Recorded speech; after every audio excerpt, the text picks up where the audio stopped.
5 ನಿಮಿಷದ ಕತೆ ಬೇಕಂತೆ. 5 ನಿಮಿಷದ ಕತೆ ಯಾರು ಕೊಡ್ತಾರೆ? ಎಲ್ಲಿಂದ ಸಿಗುತ್ತೆ ಅದು? ತಗೊಳಕ್ಕೆ ಎಲ್ಲಿಗೆ ಹೋಗೋಣ? ಹಾಂ,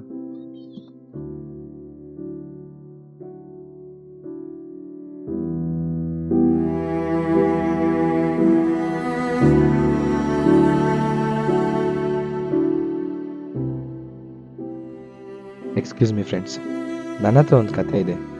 ಅದು 5 ನಿಮಿಷದ ಕತೆ. ನನ್ನ ಫ್ರೆಂಡ್ ಲೈಫಲ್ಲಿ ನಿಜವಾಗ್ಲೂ ನಡೆದ ಒಂದು ಘಟನೆ. Let me share with you. ನನ್ನ ಫ್ರೆಂಡ್ ಪುಣ್ಯ ತುಂಬ ಒಳ್ಳೆ ಹುಡುಗಿ. ಅವಳಿಗೆ ಡಾಕ್ಟರ್ ಆಗಬೇಕಂತ ತುಂಬ ಆಸೆ. ಆ ಆಸೆ ಅನ್ನೋದಕ್ಕಿಂತ ಅದು ಒಂದು ದೊಡ್ಡ ಕನಸಂತಲೇ ಹೇಳ್ಬೋದು. ಅವಳು ಕೈ ಮುಗಿಯೋ ದೇವರು ಡಾಕ್ಟ್ರೇ. ಅದಕ್ಕೋಸ್ಕರ ತುಂಬ ಕಷ್ಟಪಟ್ಟು 3 ವರ್ಷ ಓದಿದ್ಲು. ಹೇಗಾದರೂ ನೀಟ್ ಎಕ್ಸಾಮ್ ಪಾಸ್ ಮಾಡಬೇಕಂತ ತುಂಬ ಕಷ್ಟಪಟ್ಟು ಓದಿದ್ಲು.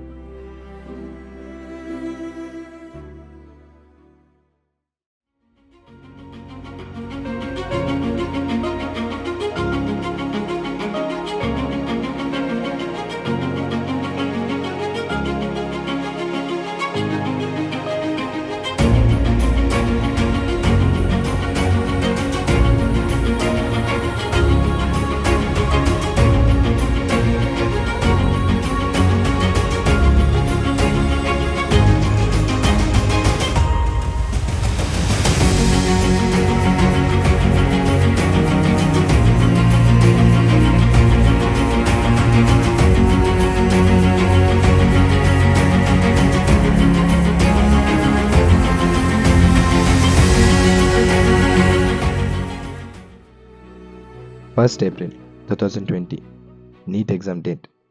ಆ ದಿನಕ್ಕೋಸ್ಕರ ಅವಳು 3 ವರ್ಷದಿಂದ ಕಾಯ್ತಿದ್ಲು. ಕೊನೆಗೂ ಅವಳ ಕಷ್ಟಕ್ಕೆ ಪ್ರತಿಫಲ ಸಿಗೋಕೆ ದೇವರ ಹತ್ರ ಹೋಗಿ ಬೇಡ್ಕೊಂಡು ಎಕ್ಸಾಮ್ಗೆ ಹೊರಟ್ಲು.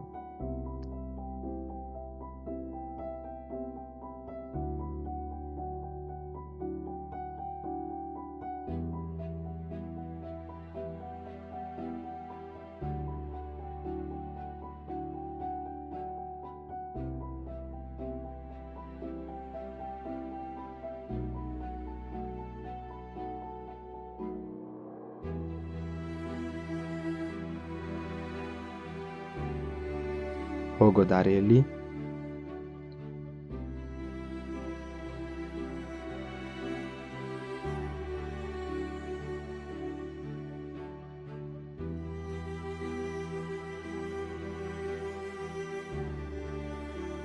ಎಕ್ಸಾಮ್ ಇರೋ ಟೆನ್ಷನ್ನೇ ಮರ್ತ್ಬಿಟ್ಟು ಆ ಹುಡುಗಿನ ಕಾಪಾಡಿದ್ಲು.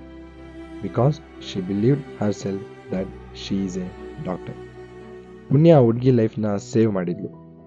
ಅವತ್ತು ಪುಣ್ಯ ಇರಲಿಲ್ಲ ಅಂದರೆ ಆ ಹುಡುಗಿ ಲೈಫ್ ಸೇವ್ ಆಗ್ತಾ ಇರಲಿಲ್ಲ. ಆ ಟೈಮಿಂದ ಆ ಪುಣ್ಯ ಲೈಫಲ್ಲಿ ಒಂದು ಕೆಟ್ಟ ಗಳಿಗೆ ಶುರುವಾಯಿತು.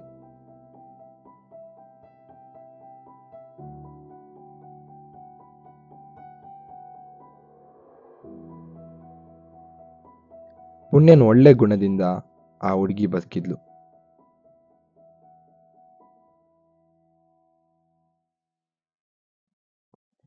ಅಲ್ಲಿದ್ದ ಆ ಹುಡುಗನ ಸಿಗರೇಟ್ ಸೇದುವ ಕೆಟ್ಟ ಗುಣದಿಂದ ಪುಣ್ಯನ ಲೈಫೇ ಸ್ಪಾಯ್ಲ್ ಆಗೋಕ್ಕೆ ಕಾರಣ ಆಯಿತು.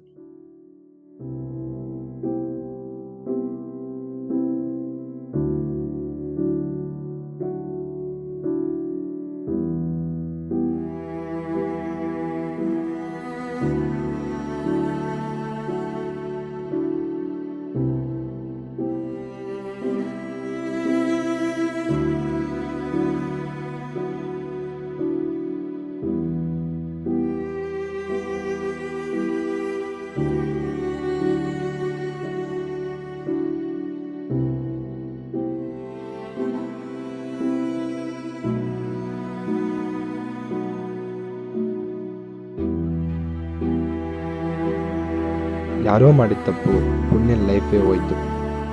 ಅವತ್ತಿನ ದಿನ ಯಾರು ಎಕ್ಸ್ಪೆಕ್ಟ್ ಮಾಡದ ಒಂದು ವಿಷಯ ನಡೀತು.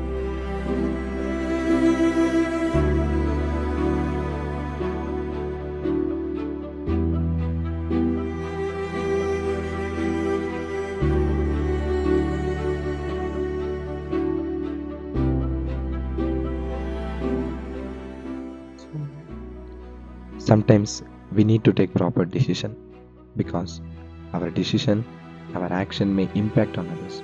So please be conscious of your doings. You have to fight through some bad days to earn the best days of your life.